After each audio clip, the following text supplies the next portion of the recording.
Howdy once again, friends and enemies. This is the Black Spot with another article from the Rotten Library, the Cryptozoology folder. This one is about the Humanzee. Humanzee!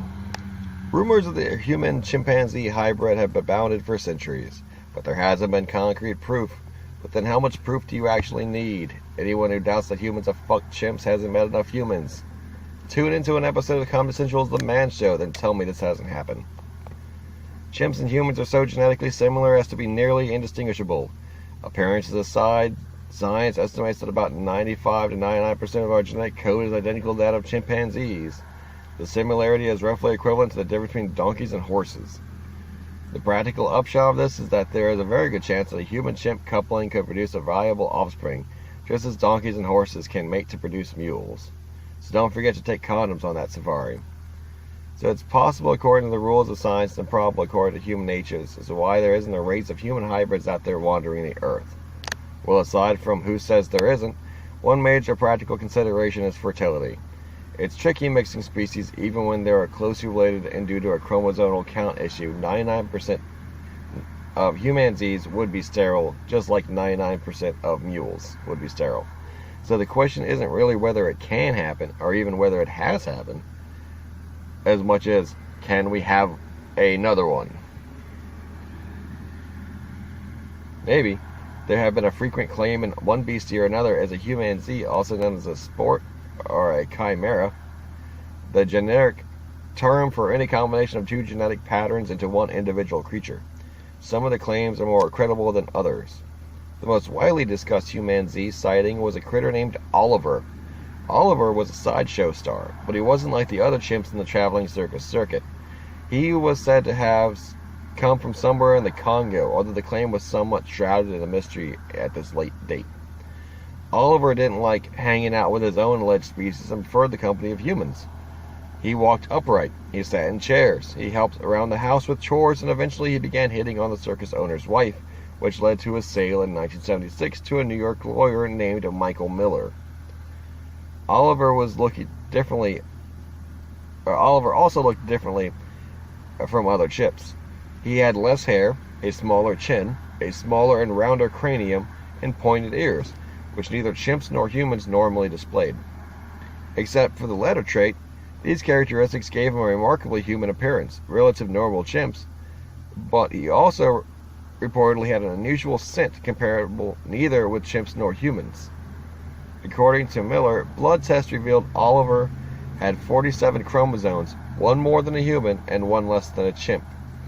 The odd number of chromosomes would also strongly suggest that the hybridization of some sort.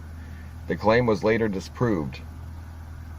Among the non-bestiality related explanations for Oliver's freakish characteristics were mutation, spontaneous evolution, and hybridization with another form of ape, such as also human-like bonobo, which is conveniently a sex-crazed lunatic in the animal kingdom.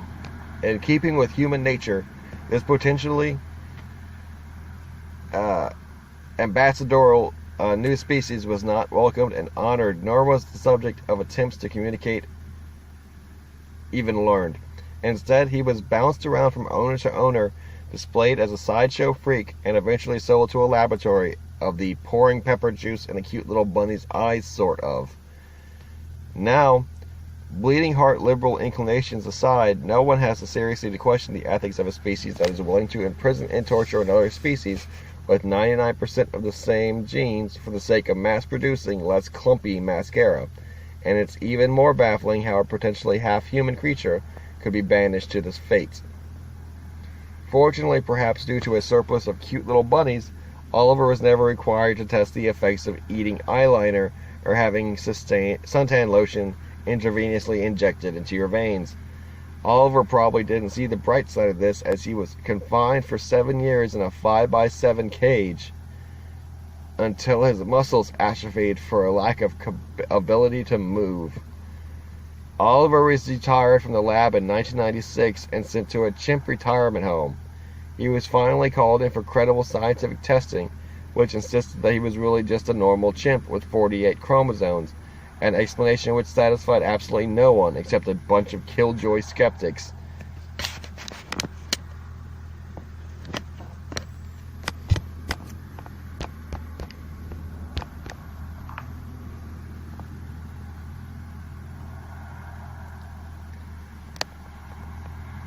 I don't see how that makes any sense. Other scientists have continued to push for more research. Oliver aside, did they just say it was 47? Oliver aside, there are some intriguing other possibilities for humanzees. For instance, considering Bigfoot and the Yeti, interspecies breeding can produce some interesting side effects, such as the case of the liger, a tiger-lion hybrid, which is incredibly huge, much bigger than either of its forebears. Could Bigfoot be some sort of human-chimp hybrid afflicted with gigantism? Well, of course it could be, but whether it's likely is another story.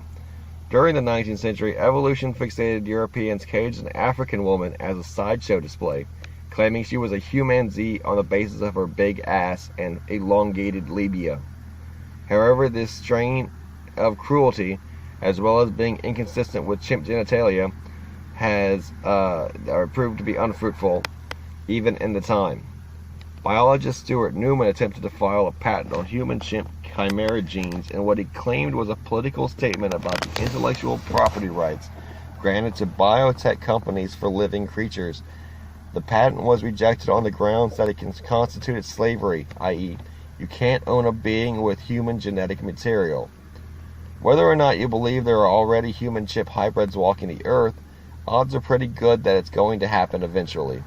Scientists have already created simplistic hybrids between pigs and humans, and cows and humans. And cows and pigs are a lot less closely related to humans than chimps. The aforementioned experimentation was never allowed to grow past the embryonic stage. At least, that's what they're claiming. And it's been my pleasure to bring you the article on Humanzees. This has been not the Daily Rotten. You want to say the Daily Rotten, but it's not the Daily Rotten. It's the Rotten Library. I just love that name, the Daily Rotten, so much. It's been the Rotten Library's article on the Humanzee and the Black Spot. And my pleasure to read to you again. God bless you. Jesus loves you. And thank you for listening. All glory to Jehovah on high. Thank you.